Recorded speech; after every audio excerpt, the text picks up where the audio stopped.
Bom dia, galera. Eu me chamo Bonis. Eu vou começar a apresentação sobre o estágio realizado, juntamente com minha colega Andressa, com supervisão do professor Paulo. Bom, primeiramente, vou dar uma contextualizada no referencial teórico que a gente utilizou, que foi a pedagogia histórico-crítica.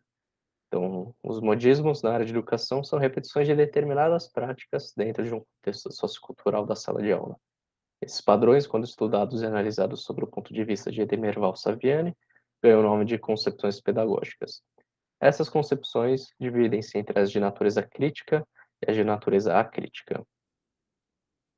As teorias acríticas, também chamadas de liberais, encontram-se a pedagogia tradicional, tecnicista, renovadora diretiva e não diretiva, que apresenta como intuito a formação de um indivíduo capaz de assegurar o status quo da sociedade. Ou seja, não apresentam uma visão crítica do mundo, são essenciais para manter a estrutura social, sendo um cumpridor de papéis pré-definidos pelo sistema. O cidadão não é preparado para discutir política, economia ou sociedade, uma vez que ele é apresentado uma visão mecanicista de mundo. A pedagogia progressista abrange as teorias libertária e crítico-social dos conteúdos, e essas, por sua vez, pretendem usar um currículo de natureza crítica que visa subverter a sociedade a partir de elementos de sua própria formação, pautando-se no materialismo histórico dialético. Dessa forma, o aluno poderá enxergar o mundo com suas estruturas e seus modos de produção. Em 1982, Saviani realizou a primeira sistematização do que hoje é conhecido como a pedagogia histórico-crítica, com um artigo de título Escola e Democracia para além da curvatura da vala. E no ano seguinte, publicou um livro de mesmo nome que reitera as ideias discutidas no artigo. A partir disso, uma nova proposta pedagógica passa a ser difundida com o intuito de substituir as teorias pedagógicas vigentes, que apresentam diversos problemas, de acordo com o autor. As teorias não críticas pretendem ingenuamente resolver o problema da marginalidade por meio da escola, sem jamais conseguir êxito. As teorias críticas explicam a razão desse fracasso, mas não resolvem de fato o problema de que a escola é um instrumento de reprodução das relações de dominação e exploração, daí seu caráter segregador e marginalizador. Uma das bases para a construção dessa pedagogia é a psicologia histórico-cultural de Vygotsky, que propõe uma reestruturação da relação entre o processo de ensino com o desenvolvimento cognitivo do aluno. Uma vez que com a educação, além dos conteúdos aprendidos, o indivíduo também passa a ser capaz de se relacionar em sociedade e consigo mesmo. Para o autor, a figura do professor é fundamental no desenvolvimento cognitivo e social do educando, uma vez que ele atua como mediador e condiciona o aprendizado a partir de sua transmissão intencional, organizando o conhecimento sistematizado e o acesso à cultura. Os conteúdos ministrados não devem estar de acordo com a capacidade de aprendizagem do aluno, com a sua fase de desenvolvimento. Então, não pode ser algo que ele já saiba, ou que seja muito fácil para ele, ou que esteja muito além de suas capacidades cognitivas. O docente também estaria comprometido com o desvelamento da realidade vivida pelo aluno, visando suavizar a estrutura social impostas pelos interesses do capital, e que o processo educativo se torne de fato crítico. Agora, sobre outro pilar que fundamenta a pedagogia histórico-crítica, o materialismo histórico-dialético. Foi desenvolvido por Marx e Engels no século XIX, uma teoria política, sociológica e econômica que afirma que não é a nossa ideologia, não é a nossa forma de pensar, não é como nós agimos que a sociedade se molda.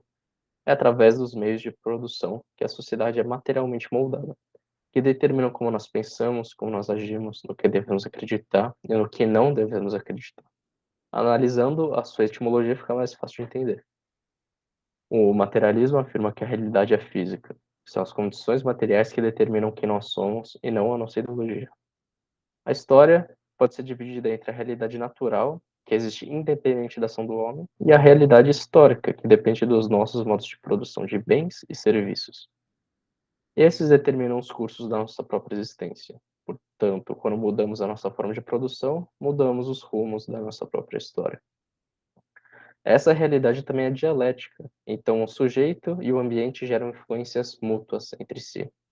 Desse modo, o materialismo histórico dialético fundamenta-se na observação da realidade a partir da análise de determinado modo de produção, vinculado ao mundo dos homens enquanto produtores de suas condições concretas.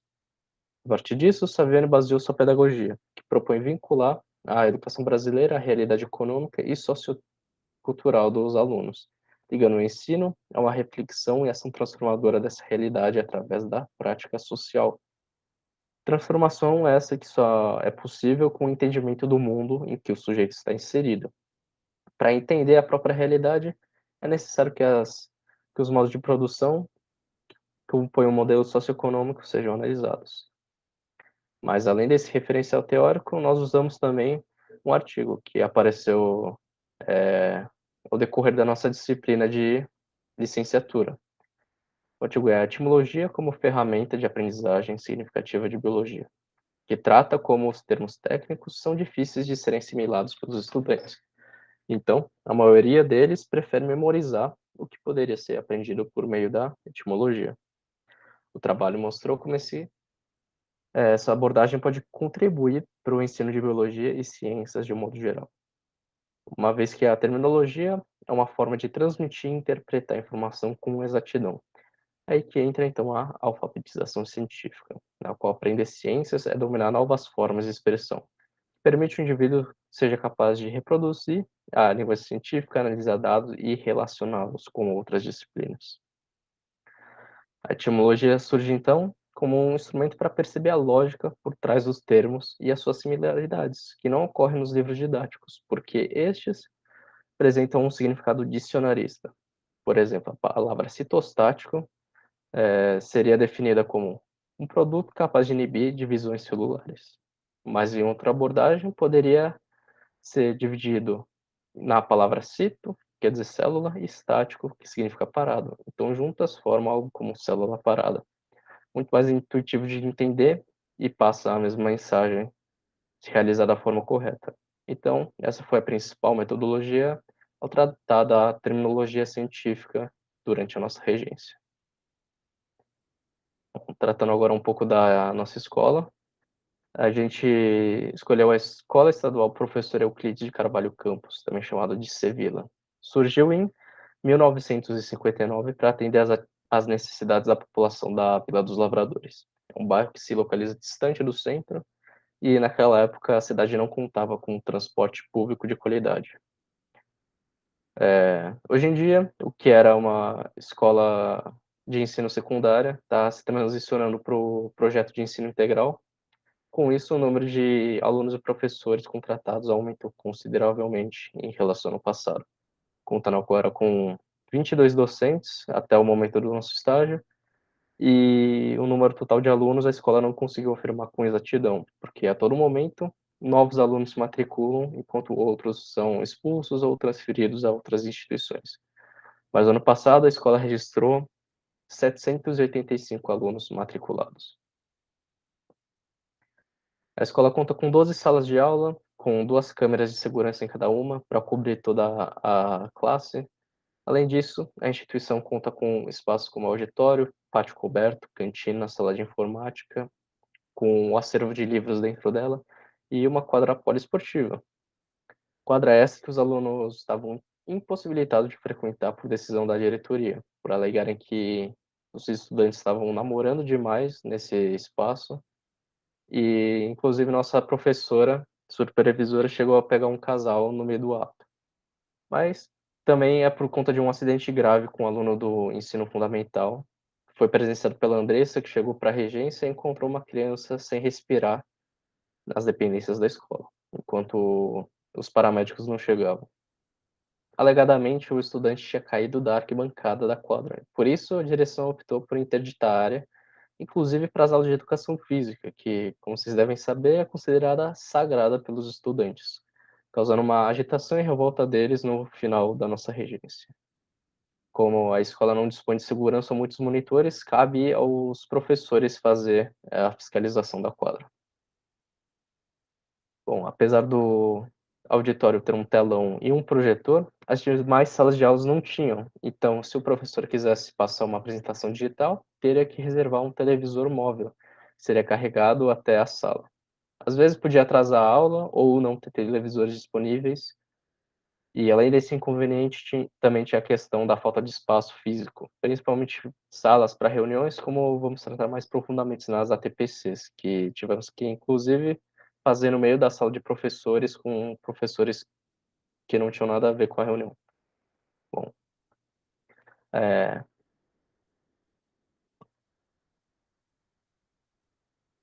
a professora Gedalva foi a que nos acompanhou desde a primeira visita à escola para procurar vaga de estágio.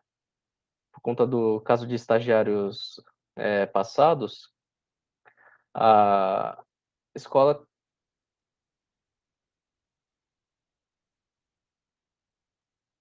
bom, por conta de casos de estagiários anteriores, a direção estava receosa de admitir outros alunos da Unesp. Mas como eu já conhecia o diretor Reinaldo, de estágios anteriores, a gente conseguiu uma exceção. Então, nós fomos a única dupla que conseguiu estágio nessa escola, e ele nos apresentou as 2 professoras de biologia. Caso uma delas conseguisse, atender às nossas demandas, a gente conseguiria fazer o estágio lá. Depois de conversar um pouco com uma das professoras, ela não conseguiria pegar os estagiários porque estaria muito ocupada e não conseguiria dar a devida atenção pra gente. Mas falando com outra professora, ela conseguiria supervisionar a gente, então foi a Gedalva que seria responsável por nós 2. Ela ministra todas as aulas de biologia no período noturno, compreendendo turmas dos primeiros, segundos e terceiros anos do ensino médio. O fato dela dar aula no período noturno foi um fator decisivo para a gente escolher essa escola para fazer a disciplina, porque os horários das aulas de regência seriam, a princípio, conflitantes com as de outras disciplinas, principalmente à tarde e de manhã. Então a gente teria preferência por aulas à noite. No decorrer do ano, na verdade, a gente viu que as aulas voltaram no formato online e assíncrono, na maioria das matérias. Mesmo assim, a gente optou por manter a aula nesses horários. No geral, nossa relação foi bastante positiva, de apoio mútuo para a realização das atividades, que nos foi concedido sempre grande autonomia. Por esse motivo, a organização do trabalho de regência pode ser otimizada, possibilitando um diálogo mais aberto, mais criativo e crítico a respeito das turmas e dos conteúdos abordados. Sobre a observação de aula, foi a primeira atividade que realizamos no ambiente escolar. Pudemos ver a didática e recursos que ela utilizava nas aulas e também entender a dinâmica dentro da sala de aula. Ela opta por passar muitas atividades em grupo, porque, de acordo com ela, ajuda a classe a se organizar e participar melhor. Ela também não tem o costume de usar apresentações digitais, pelos motivos que eu falei anteriormente. Então, os materiais paradidáticos, como esquemas ou textos, ela imprime e distribui para os alunos. Eu não vou tratar de todas as observações, porque a maioria foi muito parecida, então eu vou me ater a algumas experiências mais diferenciadas que aconteceram. De um modo geral, os estudantes são bem tranquilos e a maioria não causa problemas, embora também não sejam muito participativos. A gente pôde perceber algumas peculiaridades nessa escola, por exemplo, a chamada ser realizada algumas vezes no dia pelos monitores e não pelos professores que ministram as aulas. Então, a qualquer momento durante a aula, um dos monitores bate na porta e faz a chamada. Isso pode atrapalhar um pouco. E também durante uma das observações de aula, chegaram na escola os materiais fornecidos pelo Estado, como cadernos, caneta, lápis, régua, etc. E os alunos começaram a chamar isso de kit favela. Por conta da imaturidade deles, é meio que esperado esse tipo de comportamento. E ao saber disso, a professora passou o restante da aula argumentando com eles sobre como é insensível esse tipo de comentário e que o descaso deles com o material gratuito é muito prejudicial para a própria educação deles. Bom, em um primeiro momento a gente não sabia que era uma atividade individual, então no primeiro dia de observação nós 2 assistimos às mesmas aulas, e no fim, a gente decidiu que essas observações ficariam com a Andressa, porque seria mais difícil para ela se deslocar até a escola. Eu morava muito perto, então no dia seguinte assisti às classes dos terceiros anos, que, compunham o restante do cronograma da semana. E sobre a turma do terceiro ano eu vou me aprofundar mais quando eu vou falar das regências, mas por enquanto é só. Bom, com quais turmas nós tivemos contato então? tanto com o primeiro ano, quanto com o segundo ano, quanto o terceiro ano do ensino médio, do novo ensino médio. Então, nós acompanhamos algumas aulas para observação e também da regência dessas turmas. Todas as turmas com quem nós tivemos contatos foram turmas de alunos do período integral, que tinham aulas das 14 horas até as 21h30. A turma do primeiro ano ela é uma das menores turmas da escola, sendo que a frequência dos alunos estava muito baixa, além de que a turma já era pequena. Então, na maioria das aulas do período de regência, haviam apenas 4 alunos, de um total de 12 alunos presentes na chamada. E ao que se devia isso? Segundo a professora responsável, a Gidalva, isso se devia tanto por uma falta de adaptação desses alunos que começaram a fazer parte do período noturno e não se adaptaram. Então, um aluno nessa turma acabou pedindo transferência no meio do bimestre. Também por desmotivação em relação aos estudos e, inclusive, também ao período de carnaval que nós pegamos ao longo do mês de fevereiro e março, que a professora disse que era relativamente comum os alunos não aparecerem na aula durante o primeiro bimestre quase que inteiro. Eles voltariam provavelmente depois de 1 ou 2 semanas do carnaval. E o que constatamos nessa turma? Uma lacuna muito grande de conhecimentos prévios, quase que ausentes ou então muito rasos. Também percebemos um cansaço durante as aulas, e provavelmente isso se devia também por ser as aulas de biologia as últimas 2 aulas do período noturno, e também que havia uma interação muito pequena entre os colegas da turma, porque eles eram alunos que não se conheciam, eles não eram uma turma antes, então no nono ano, no oitavo, que eles tiveram aulas por ensino remoto, então eram alunos que não se conheciam, estavam começando a se conhecer naquele bimestre. E então foi através de uma prática e teoria docente guiada pela pedagogia histórico-crítica que nós nos guiamos para despertar interesse nos conteúdos dessa turma. Já os alunos do segundo ano B, era uma sala já maior, em que a presença era de aproximadamente 20 alunos, de um total de 37 por aula. Essa turma já era mais agitada e sempre tinha bastante conversa paralela durante as aulas, e você já podia destacar alguns alunos de outros, então alguns alunos tinham muito interesse nas aulas, nos conteúdos, enquanto outros nem tanto. E também havia presença de alunos muito empenhados e já pensando no seu ingresso na universidade. E, inclusive, eles quiseram tirar várias dúvidas com a gente em relação a isso, em como passar no vestibular, em como estudar na Unesp, o que foi bastante legal e proveitoso. Já o segundo ano C contava com uma presença um pouco menor, de 15 alunos, já não era uma turma tão interessada quanto o outro segundo ano, e também tinham aqueles alunos que acabavam participando mais do que a maioria. Já o terceiro ano A e C foi bastante interessante, porque a turma, de modo geral, se apresentou bastante desinteressada e dispersos em todo o tempo, e a gente imagina que isso tenha se dado como uma influência do ensino remoto, e também por eles estarem no último ano do ensino médio. Mas, de modo geral, nós não tivemos grandes problemas durante o período de regência, e muito disso a gente atribui graças à relação que a própria professora responsável ela estabeleceu alguns anos da sua docência. Então, ela era uma professora bastante tranquila, bastante calma, que não perdia a paciência, que tinha um domínio muito grande com a turma e uma boa relação com os alunos. Dava para perceber que ela era bastante querida e que essa boa relação com ela acabou se estendendo um pouco para a gente como estagiários. As ATPCs, elas aconteciam uma vez por semana e tinham aproximadamente 2 horas de duração, às vezes um pouco mais, às vezes um pouco menos. Era no horário de almoço e contavam com apenas 3 professores. Uma professora de ciências, a outra de biologia, de Dalva, e um professor de matemática.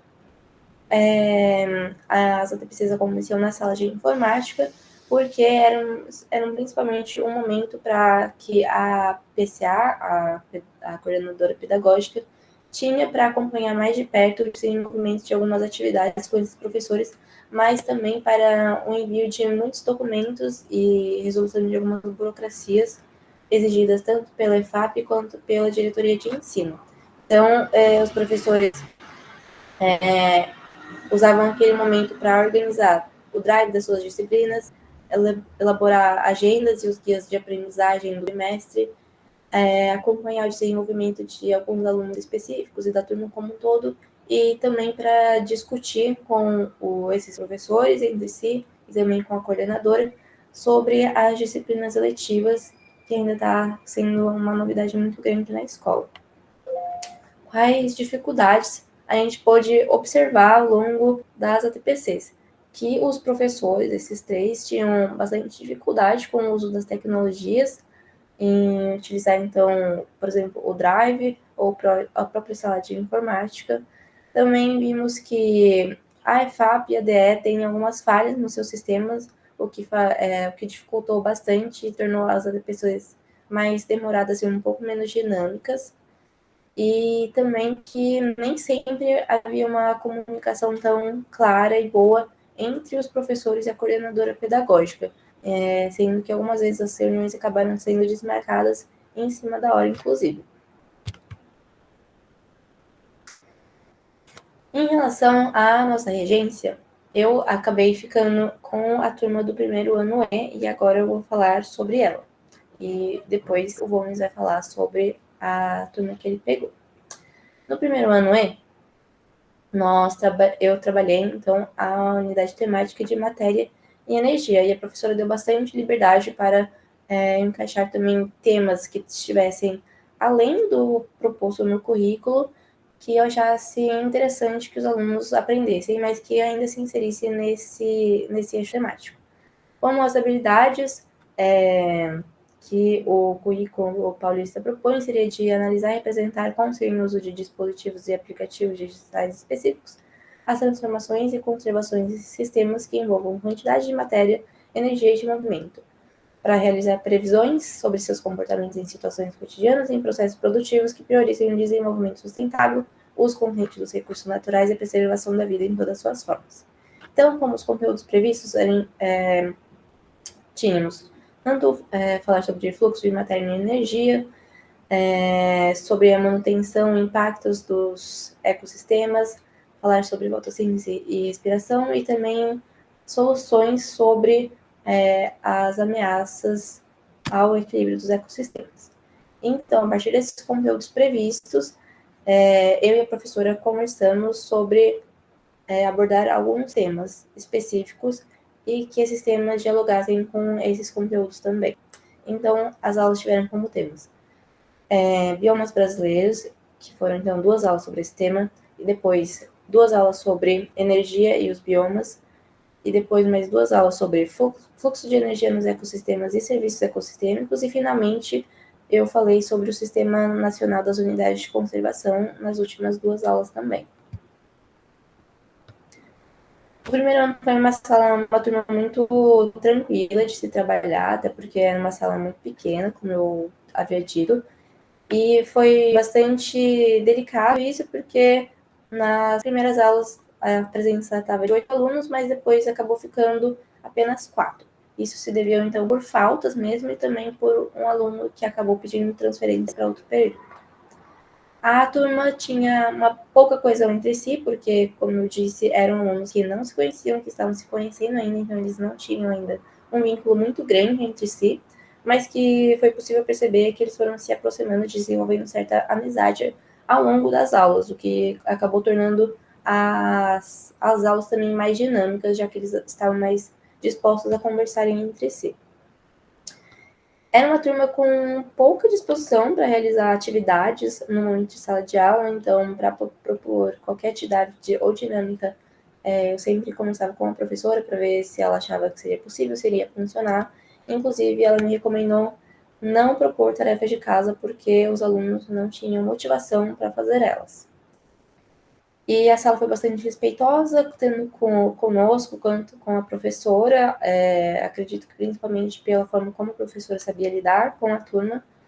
E foi através de um levantamento dos conhecimentos prévios que foi possível eu realizar algumas alterações nos planos de aula que eu havia feito. Então, tanto em sequência quanto em profundidade, como eu iria abordar alguns assuntos, porque realmente, falando de forma mais geral, eles não tinham muito conhecimento sobre biologia e também alguns conceitos da química e da física que eram importantes para alguns conteúdos.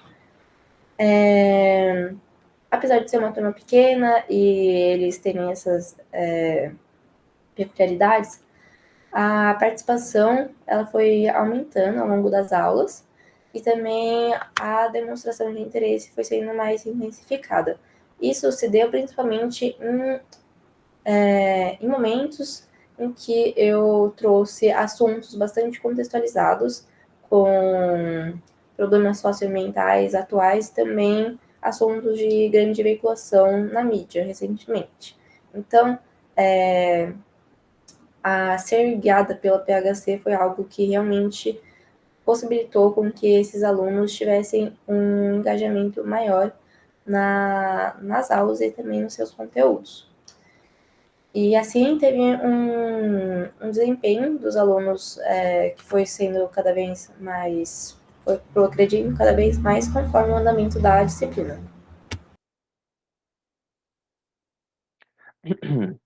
Bom, agora sobre minha regência, falando com a professora, ela disse que eu poderia escolher qualquer tema para ministrar, até porque ela não seguia o currículo paulista, porque achava muito confuso, preferia fazer do jeito dela.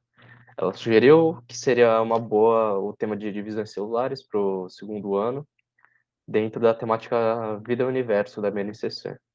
Conversando um pouco com ela, eu achei melhor dar uma aula inteira sobre célula para retomar os conteúdos que os alunos viram em EAD, porque eles estariam tudo defasado. Então, para a primeira aula, seria principalmente sobre as organelas, depois para entrar no tema de mitose e meiose. E como última aula, eu trataria da saúde humana e sua relação com as divisões celulares, relacionando a gênese de tumores a processos descontrolados de divisão celular. Também falo superficialmente sobre como esse fenômeno pode ter origem espontânea em mutações ou por incidência de radiação direta, reconhecendo hábitos de vida que aumentem a incidência do câncer, como fumo ou exposição intensa ao sol. Junto com isso, eu também indico as maneiras mais adequadas de prevenção, então eu explico a importância de passar protetor, não fumar e etc. Eu optei por não usar uma apresentação digital, porque o horário da quinta-feira, das 17 às 18h30, que era do segundo B e C, não tinham muitos televisores disponíveis, então eu usei esquema na lousa mesmo. Ao todo foram 6 aulas relacionadas ao tema de divisão celular, sendo 3 para cada turma. Bom, agora sobre a regência para as 2 últimas aulas, foram ministradas aos terceiros anos A e C, que a professora estava prestes a tratar do reino animal e ela me perguntou se eu podia introduzir o conteúdo, falando para eles. Então eu aceitei e a gente decidiu que daria uma aula sobre cladística e sistemática voltada ao ensino médio para introduzir depois o conteúdo do reino animal. Uma vez que, de acordo com ela, os alunos estavam tendo muitas dificuldades em entender esses conceitos. Para a aula, eu retomei algumas coisas já vistas por eles, então eu comecei introduzindo o tema, por exemplo, como a gente classifica os seres vivos, qual a importância de se classificar, para em seguida passar a explicar a classificação de Linnaeus, como funciona o cladograma, e conceitos fundamentais, como o de grupo irmão, ancestral comum, novidades evolutivas, e para isso eu distribuí para eles um esquema impresso dos filos, parecido com esse da imagem, para que eles possam acompanhar e usava a todo momento exemplos do esquema do filo do reino animal para ilustrar o conteúdo de cladística. Novamente, eu também não usei nenhum projetor ou apresentação digital, mas porque eu não achei que era necessário. E após a aula eu passei para os alunos uma lição de casa que pedia que eles explicassem com suas palavras como o sistema de classificação atual ajuda no estudo da biologia. Essas aulas ocorreram na quinta-feira também, mas dessa vez das 8h30 às 10h. Como consideração final, a gente põe que a relação da gente com a professora responsável, ela se fortaleceu bastante, porque no primeiro momento ela estava com uma postura bastante cética até em relação à nossa presença ali. E isso foi totalmente mudado conforme ela nos conheceu e percebeu que a gente estava fazendo uma coisa séria, que o estágio realmente estava sendo levado a sério e que nós estávamos dispostos a dar as melhores aulas possíveis. Isso possibilitou, além da nossa relação com a professora, assim como a boa relação que a professora tinha com os alunos, o desenvolvimento de uma certa autonomia da gente em relação às aulas e à própria turma, em questão de saber lidar com a turma, e também uma sensação de autoridade sendo desenvolvida ao longo da regência.